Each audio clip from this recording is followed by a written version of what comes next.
Day number 1 in Tokyo. My first time in Japan, having traveled to almost every country in Asia, the expectations were high, and I gotta say, Tokyo was nothing like I expected it to be. Crazy good. I'm already connected.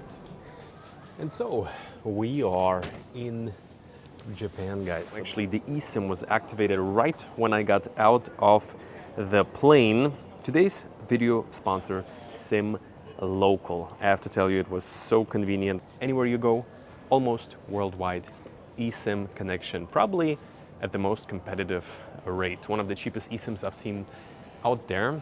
But with that out of the way, I'm coming out. There's like 3-4 different people asking for different things after immigration. The smoothest immigration, they gave me my sticker probably within like 2 minutes. I get 3 months here, I'm not leaving, or maybe I am.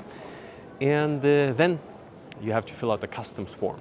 Then they ask me, do you have fruits? I'm like, I got apples, I think. She's like, oh no, apples. So all like, then there's like a little security dog. I take a shot. Oh, don't take photos. But everybody did that in the most polite, friendly way you can imagine. So you cannot bring no fruits. They got their own thing going here on the island, and I'm here for it. Let's get to the city. So this is a proper first time arriving in Tokyo. Never been. So guys, my first time at a Family Mart here. I know. Thank you. Thank you. It's been a while since I'm like in a country that is like new. I'm just like people watching. So Kaisei line, we're just gonna hop on, figure it out as we go. The reason I look like an absolute idiot at the ticket counter is I had to get out my physical Visa cards. Wow, really didn't expect in Japan. Or cash. Ticket machines, all cash only here in the airport. Sometimes you hear Japan is living in 2050. Feels a bit more like 2005 around here. But yeah, this is how the ticket looks. It's pretty cute. Skyliner. Number 4 is mine. Wagon. Skyliner. R19C. Up. No. Should be in the city in like 40 minutes.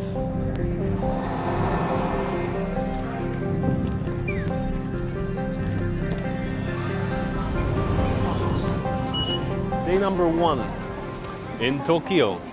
I think everybody can tell where we are.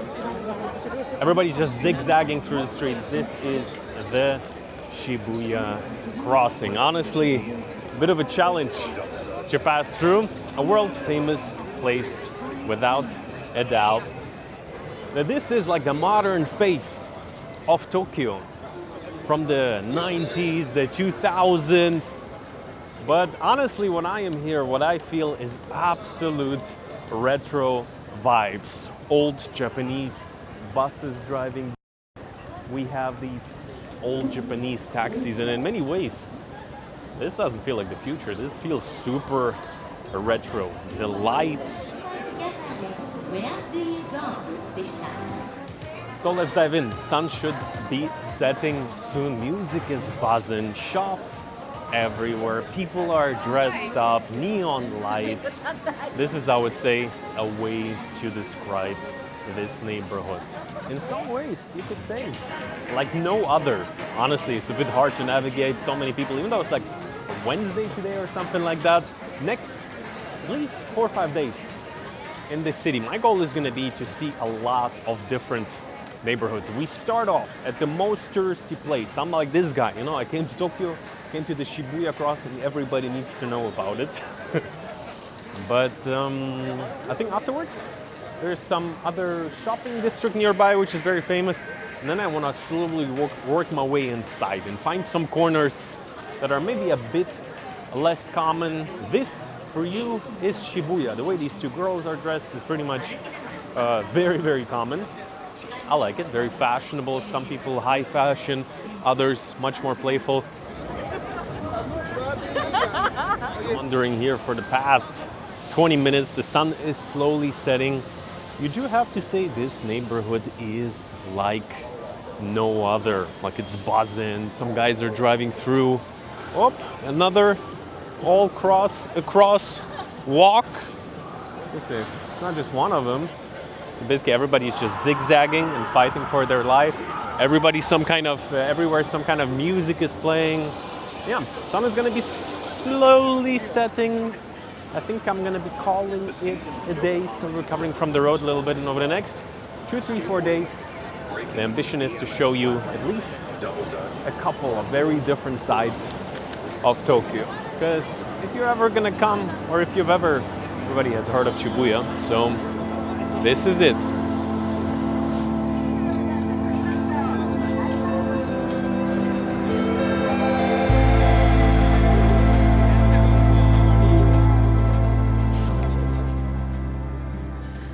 Guys, I've just wandered in to go to a bathroom and everything is so crazy old school. This is a travel agency. You can go to Malaysia, truly Asia. I feel like I'm in the 1990s. For real. This has been Shibuya. First day.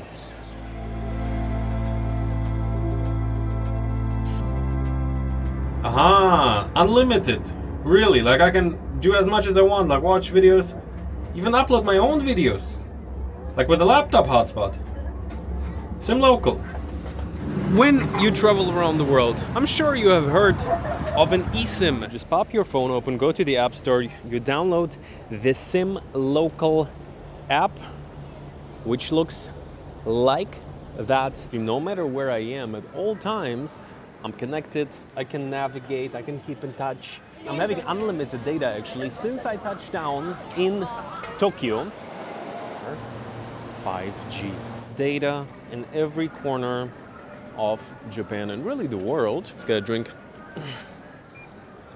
Pretty much every country that has a mobile connection you can get with Sim Local. It takes a couple of taps, a couple of minutes, then you can set up your eSIM, and it's actually much easier than many other eSIMs I've used before. You can do it with a QR code, kind of like the old school ways, or you can just tap inside of the app, install eSIM, boom, and you're ready to go. And the moment you step on the ground into any country you go to, you are connected. So this is truly some of the best speed and connectivity that I've ever had. Because Sim Local is actually partnering with a local carrier that is called au Japan, and with that it gives you truly the most optimal speed. And I also even use it for my hotspot for my laptop. I did it to upload videos, and the reason I can do that is because I have unlimited data, true unlimited data. For me, that is an absolute game changer. If I keep switching hotels every other day, if I'm on the road, on a car, on a train, on a bus, all day long, I want to be able to do stuff with a hotspot, with my phone, unlimited data. I have checked with similar competitors. Sim Local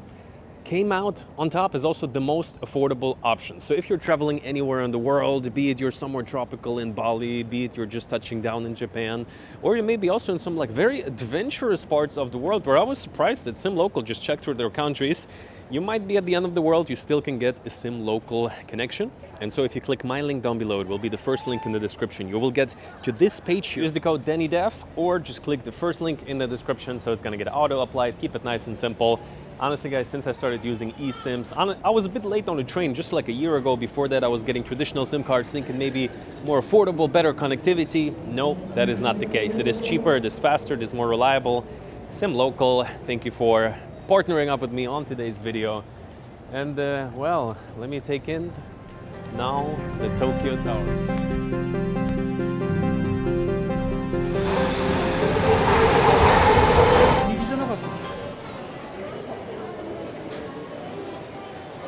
And on a different morning, welcome to a very different neighborhood. We are in Akihabara, as the locals call it. We just saw a sign. Full, I think it's called Akihabara. And just coming out of the subway, we're gonna be getting an idea together. Very, very different. Like Shibuya is probably, I don't know, an hour drive or something from here. This is the thing about Tokyo, it's very spread out. If you're in the center, where it's kind of like the central station, it's pretty much in the middle of these two right now.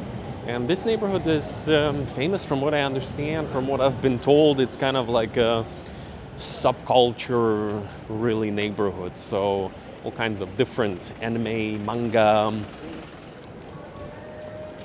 So now we're talking, starting to get it. Basically another one, a little bit more old school shopping street. I see tax-free signs absolutely everywhere. And this side there, kinds of mangas, different drawings. So for you to get an idea what kind of neighborhood we're speaking of, basically very small, little local manga, comics, anime shops. For anybody that is into that, it's probably absolute heaven. The real. Please do not remove unpaid books from the floor. Well, that makes sense. Another way of saying don't steal. Cute. Charming.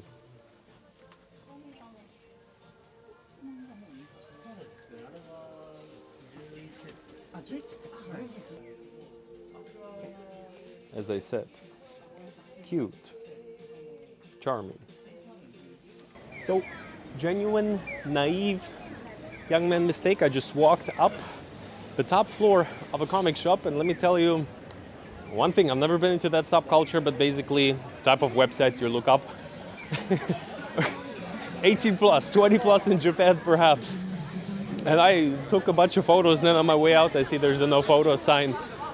Okay, it is fun. Seriously, it is like a different world. It's like nothing you ever seen. I do travel light, but a couple of little gifts.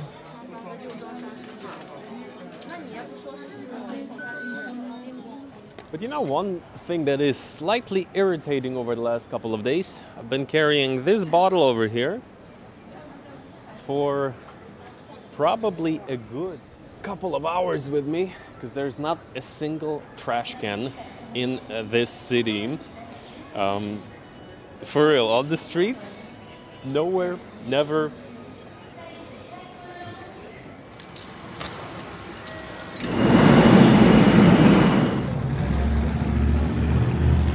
We have made it into a different neighborhood. I put two things on the map. On the one side, some famous temple we're gonna check out in a second.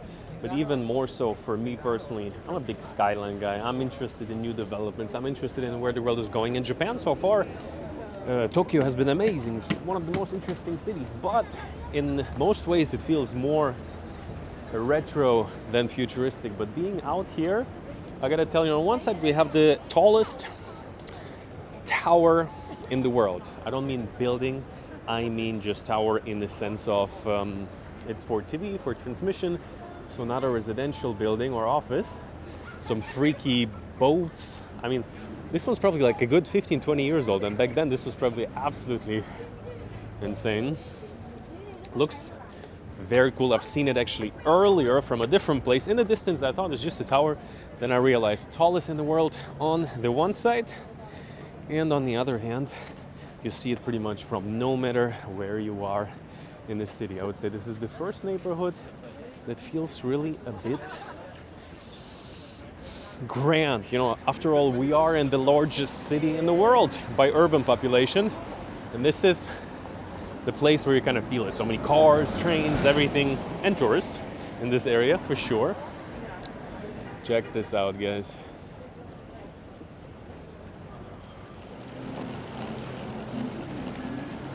You can get the famous matcha attack. Already my nose is aggressing against me a little bit. It's quite wow. And it is around.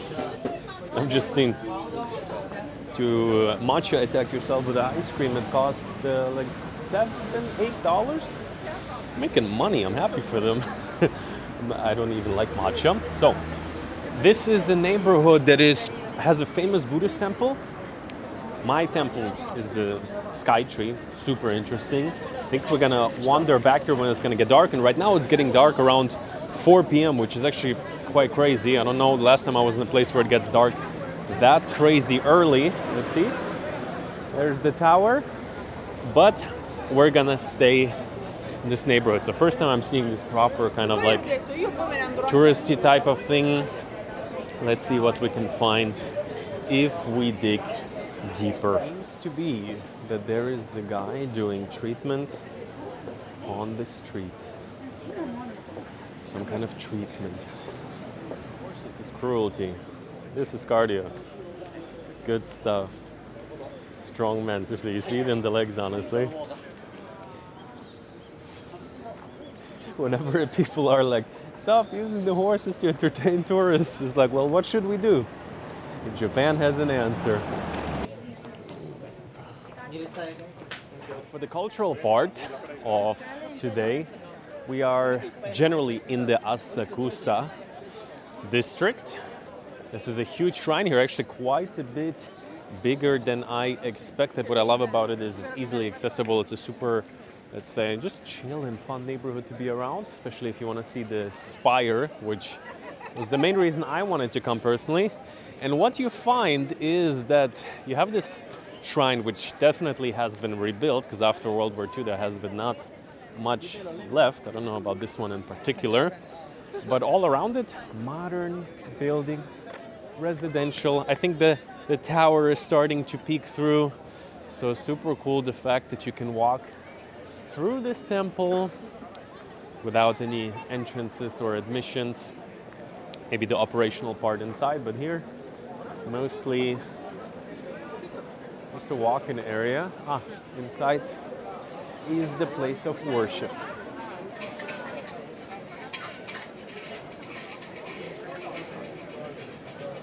Anybody knows what they're doing here? Some kind of papers, letters, they're shaking it. I have no idea.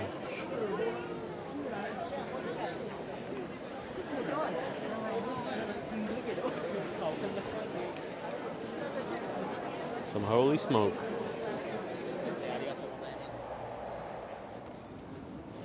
So we are about to check in to one of the newest and what some people say is the best hotel in Tokyo.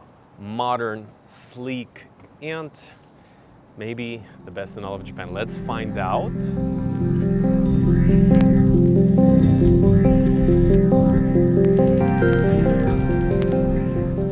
Danny Death.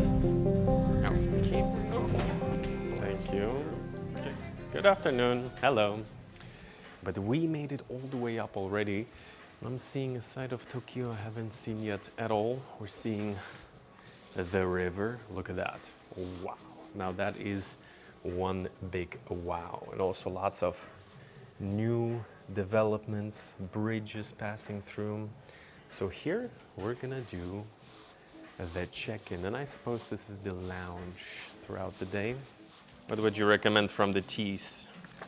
Something. I really love the peach melba. That sounds very But good. you have to try also the Fairmont original blend. So let me confirm with you for the stay this time. So you're staying with us in the room, Fairmont Gold Tokyo Tower view with a king bed. And See ya. so the room is 4208. Already here, yeah? We're on 42 right now? Yeah, Perfect. 42, yes. So it's Wow. very cool. Yes, here's your room. Wow. Yeah, it looks better at night. Ooh, even better at night. Very nice. Oh, wow. As the Tokyo Tower illuminates, I thought the tower is going to be somewhere in the distance. Usually on the photo look bigger. Yeah, it looks Here in real looks bigger. yeah, it Wow. really looks bigger. Yeah. That's very, very nice. Very good. All right. Nice room you got here. Crazy, crazy. We got the Bluetooth, very good. Bluetooth Very nice. speaker. I got the smaller one.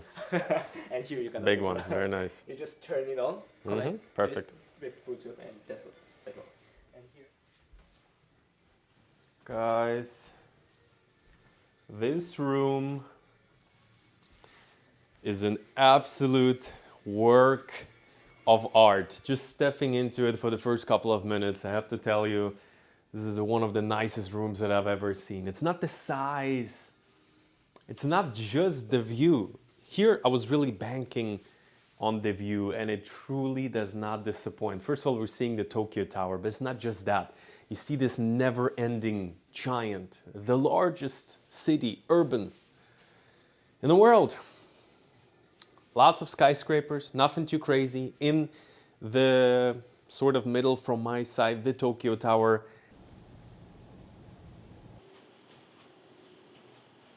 And so we're going outside. And guys, trust me, the last thing right now it is warm. Woo! We made it to the pool. This one actually in particular is the outdoor pool. And I gotta tell you, wow, you know, it's the simple things. It's these kind of places where there's nothing crazy about this pool. It's just absolutely flawless designed pool with a view of the Tokyo Tower, with a sauna that is super hot, one of the hottest I've ever walked in here out of nowhere.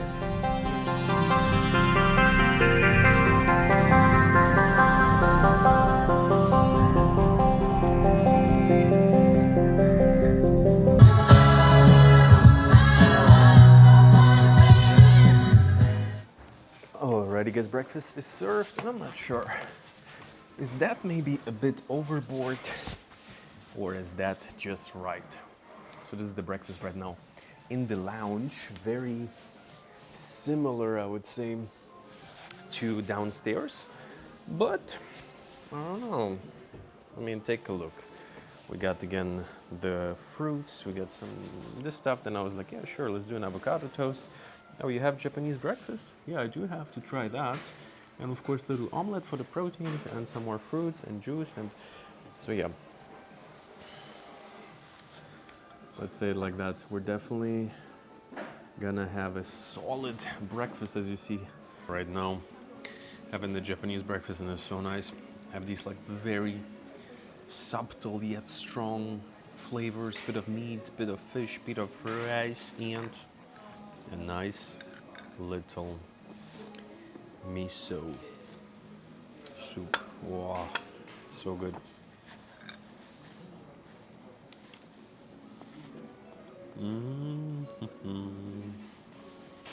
The Fairmont Tokyo, and I would say as of right now, we're actually gonna be checking out, and all of these districts is super interesting. You look at them, so many tall buildings, some are still under construction, the boat passing through. If you just come to this area, I see there's a lot of different hotels, but here I think their bar is open in the evenings to the public, as well as the lobby here, because the view you can get here is quite something. And so for that has been the Tokyo Bay chapter.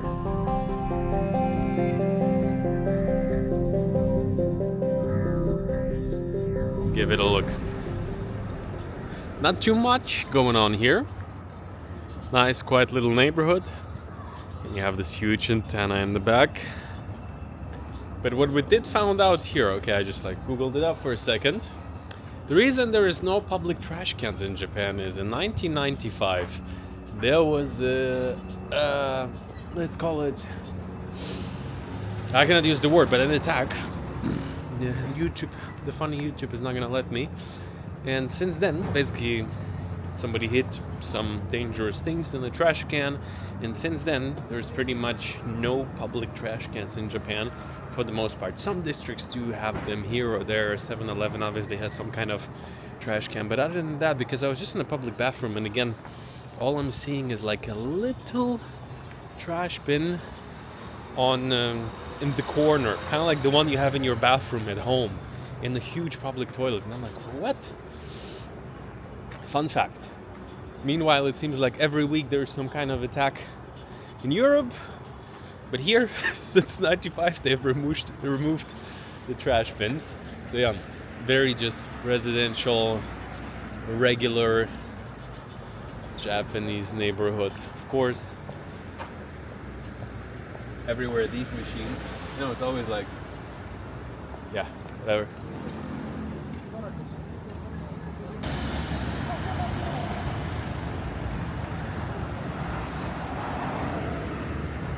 That neighborhood I just was walking for, I would say, 15 minutes. I didn't even expect I'm gonna reach it that quickly. We are at the Skytree, and you can tell how absolutely humongous it is. 600 and something meters. And the thing is, yeah, the Burj Khalifa is 800 plus meters. Definitely a wider, but not that much. It's a very wide structure as well. So it has some type of observatorium, and unexpectedly, it looks like a full-fledged mall under it as well. So let's give it a look, what you find there. Here, and super nice and cozy. Look how cozy this looks. Okay, you cannot see, but it looks cozy. Winter is coming in Japan. So, big mall, Tokyo Salamachi, and the huge spire right there. Let's go give it a quick look, and then we're gonna call it a night for today, because every day I'm averaging 20,000 plus steps. It's good, but starting to get a bit tired. It's one of those cities where you can just keep walking forever. Wow, look at that. So they have a huge walking promenade all along the Skytree. Not too many people. A couple of people cycling. Basically, huge mall, mostly restaurants, couple of shops, and yeah, very modern. 2012, I think it was opened. Cool spot. I like the fact that they built so much around their tower. But that'll be it for tonight from the tallest antenna in the world.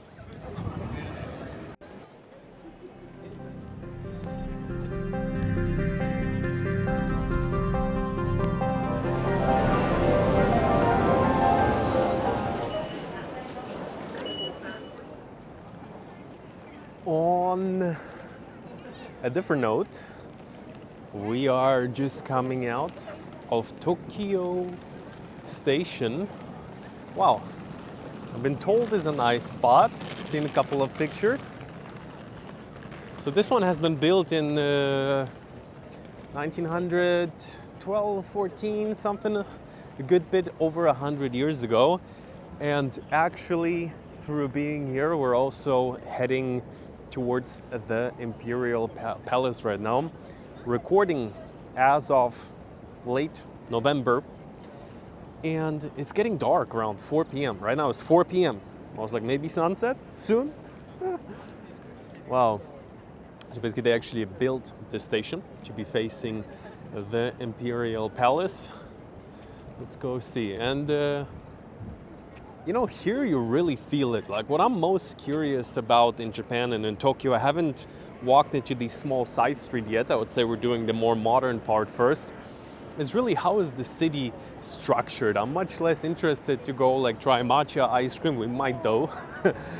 And all of these things. I'm interested to see how is life in Tokyo. How does it feel to come and travel and visit here and just see a different way of living, a society that has been one of the most powerful ones economically, that just exploded in the 1970s, 80s.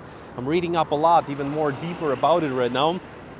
And how for the past couple of decades is actually just like, you know, coasting. Not that much is happening in Japan in the last 20, 30 years, but what they have built thus far is pretty incredible. So let's go see where's the Imperial Palace. Past the water bridge, and we are in basically the outer garden of the Imperial Palace. It's quite crazy to imagine how this place was back in the day. You see some of the old little remains beautifully worked into the city of the times when the emperor used to live around here, or visit at least from Kyoto, which used to be the capital during the imperial times. And yeah, this one so far is kind of like the most impressive. Wide roads, wide streets area. very much a business district because, and still you see these kind of like old taxis, a little bit retro. Here.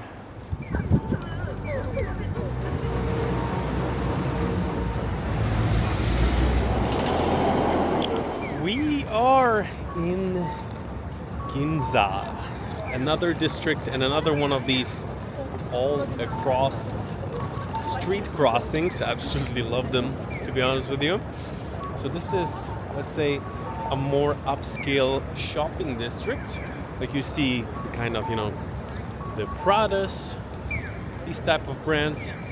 Very, very impressive architecture. Let's say more creative rather than impressive. All the buildings are kind of like mid-sized tall, maybe 50 meters, maybe pushing 100.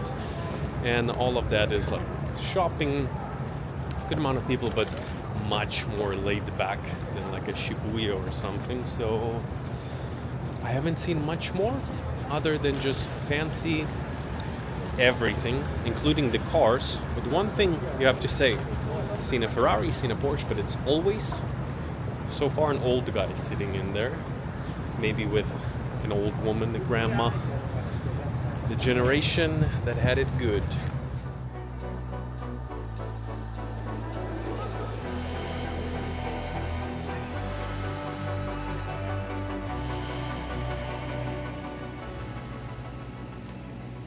Good morning.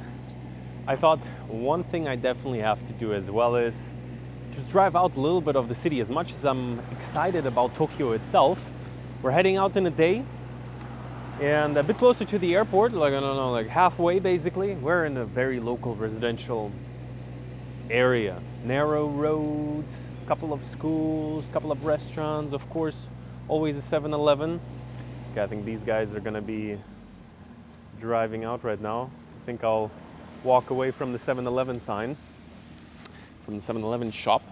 So let me give you a little bit of a walk, because that's what I was also so curious about. I'm much less interested to go to the main touristy temples as I am just to walk through a Japanese neighborhood where I maybe even get an eye or two for, I have not seen one tourist in this neighborhood, and I absolutely freaking love it. So 7-Eleven is life. I mean, nothing too crazy about it, other than the fact I still cannot get over the fact that every single shop has these little cheeky magazines. I guess some other countries have it as well. It's just here it pops into your eye. 7-Eleven experience, basically this, the biggest go-to. Different noris, different also some kind of sushi they have here. In terms of pricing, it's actually not bad at all. Not like Thailand, cheap 7-Eleven, but good amount of their own products. I have to say, personally, I think it's very nice, but I'm not super impressed by the choice. It's very functional. You have some chicken breast. If you're first time in Asia, you're gonna absolutely love it. Me personally, probably prefer a little bit the Thai 7-Elevens. Here some Japanese ice creams. Okay, let's get a little drink and let's get out of here. So we have some local old-timers. Honestly, people age here like you probably have heard about it. People get very old. You do see a lot of old people. And not that many young people, so it is a problem in Japan. And here, little energies, like for example, in Thailand you pay like maybe 30-40 cents for this one. This one's $1.50, so still very affordable.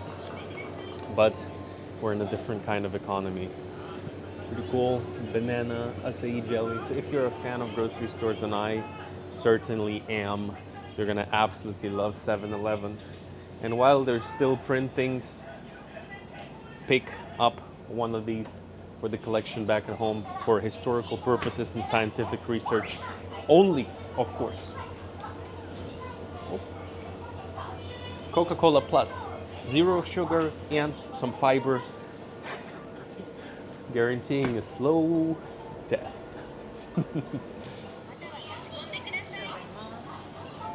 So guys, we got a little drink. Ravens, perhaps. And I just saw one with like a really old house over there. Let me show you that. So basically small, little, everything is very compact. As you might imagine, they're saving on space. All the roads are very, very narrow, but super walkable. Like you have some of the streets that is kind of like Japanese city design.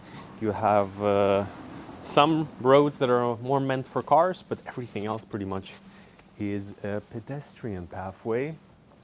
So that's what I mean. Somebody doesn't quite feel like changing things up, or maybe doesn't have the resources. So you see somebody has rebuilt their house, looking super nice.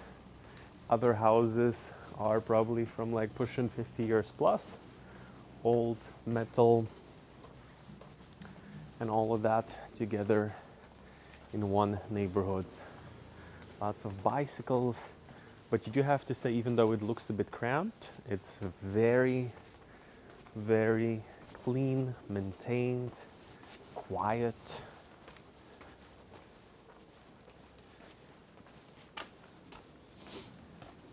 Wow. So here, just like somebody's backyard.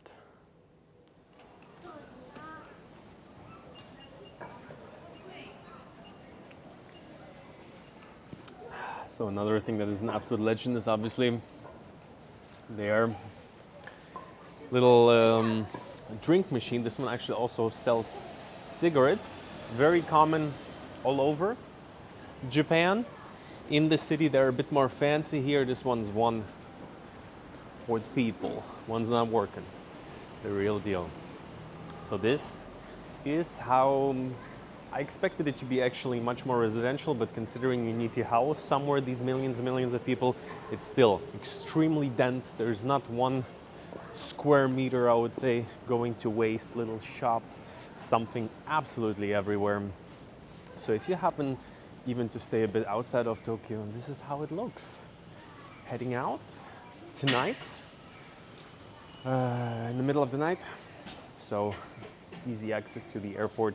There's actually two in Tokyo.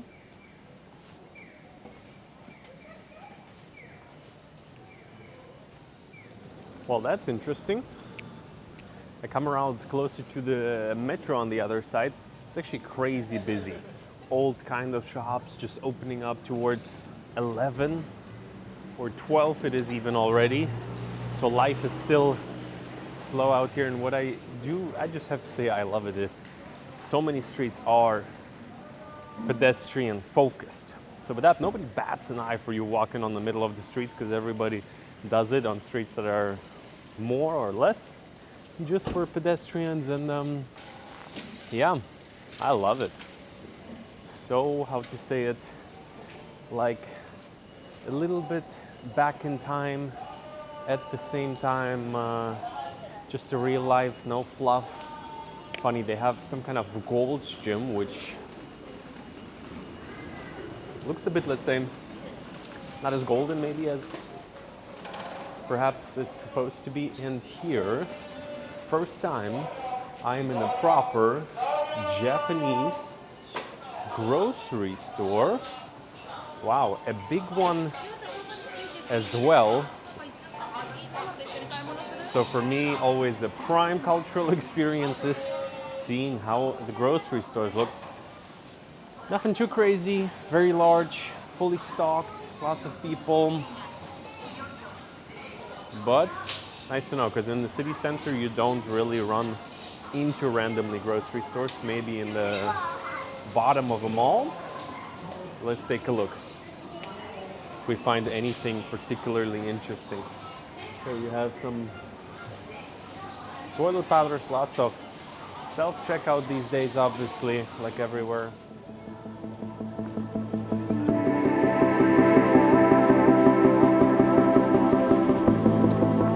So guys, that has been Tokyo.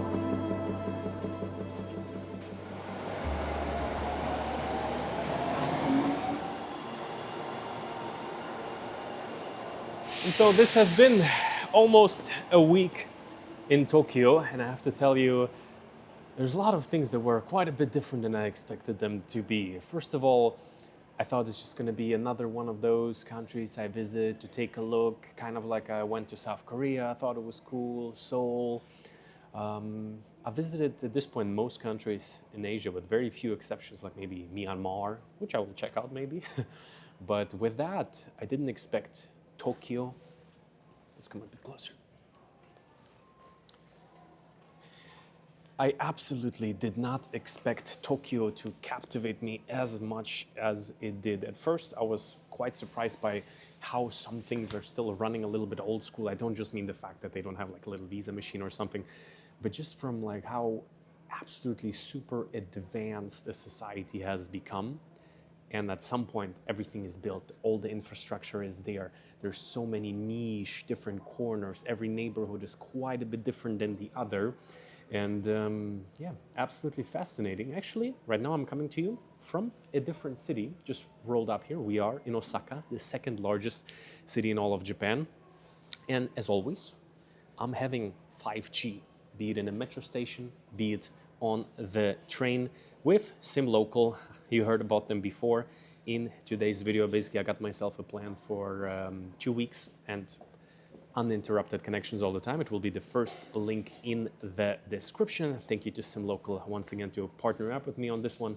I have to tell you, this is the first time I'm having absolutely perfectly uninterrupted data. Usually I find it's a little bit pricey. I'm like a couple of gigabytes will do, but here the prices are quite competitive compared to everybody else. That's why I'm very happy to recommend it. But with that, I think there's going to be one more full video, at least from Osaka, and maybe I'm going to do a video reflecting a little bit on why in some ways visiting Japan was my most interesting travel experience in many years, and how in some ways I feel like perhaps also it's a little bit overhyped in some ways, but in other ways it is one of the most interesting places you can visit. Let's end on that note. The second Osaka video is coming very soon. You can join me on Instagram if you want to see where I am right now. It's filling up here. I'm catching some ice. You see, I'm already not talking so loud because it's not, you know, Japan is one of those places where the rules are the rules, and I like it. That's why it's super safe, super comfy to travel, and yeah. Osaka, the next video, you can join me on Instagram if you want to see a little bit of a different angle of all the content I have recorded here, as well as where I am right now. These videos usually come out a good bit later. But with that, if you're new here, for the past, since 2017, I've been living around the world, traveling, but even more so, living around the world. And the idea is always to understand a little bit, how does life look in different countries? What are the pros? What are the cons? Some places I actively go to because I feel like that could be a place to stay longer, be it one of the bases. Japan, not sure if I could live here, but as a travel destination, top 10, without a doubt. See you soon.